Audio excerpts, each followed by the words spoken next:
The on-the-record justification for Comey's termination was his mishandling of Clinton's emails, a mishandling of which Trump himself was the main beneficiary. But as Comey was being fired, federal prosecutors in the FBI's Russia probe were issuing grand jury subpoenas. So, is the Clinton email explanation plausible?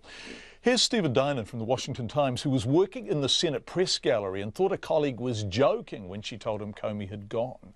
The way that it might be a plausible explanation is this. So, the administration says that they were obviously very unhappy with the fact that Comey cleared Mrs. Clinton. The Democrats are unhappy that Comey said anything at all about Mrs. Clinton. The defense there is that both sides were unhappy with Comey's handling of it, and I can understand that both sides were unhappy with Comey's handling. Comey himself sort of made the situation worse with this testimony here in Congress last week. He basically had defended his decision-making back then, which, again, didn't leave either side particularly happy. Now, the key ingredient here is that the guy who actually wrote the key memo, and this all gets way in the weeds, in the details, but the guy who wrote the key memo justifying the firing was the Deputy Attorney General, and he's only just recently taken office because the Democrats delayed his nomination for so long.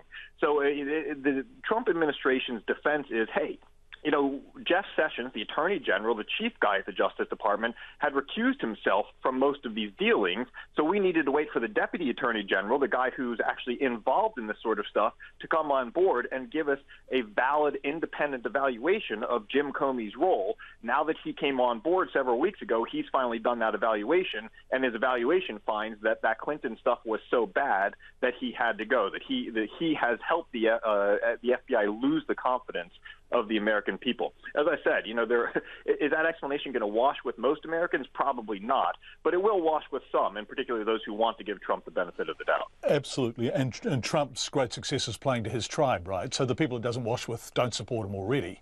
The bigger issue, I guess, is what happens now to the Russia investigation. I mean, the White House has effectively just sacked the guy investigating the White House, right?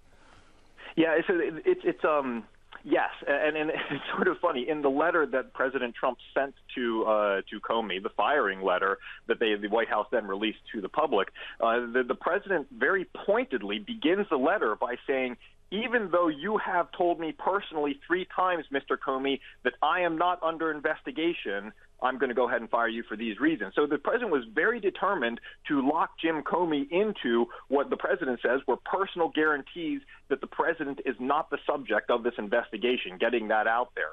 So, a striking move. The key thing about this, not only does this decapitate the FBI's investigation right now, and it means, the person that President Trump will nominate to take over at the FBI will have to pick up this investigation. That person, almost by definition, is going to be tainted by being President Trump's nominee. Comey, of course, was appointed by President Obama, his predecessor. So not only does this decapitate the FBI investigation, it actually goes further. There are several other investigations going on, one in our U.S. House and several in our U.S. Senate.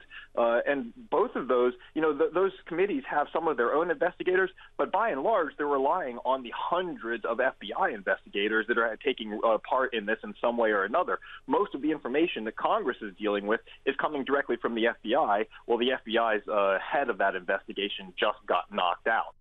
Stephen Dinan, political editor of the Washington Times.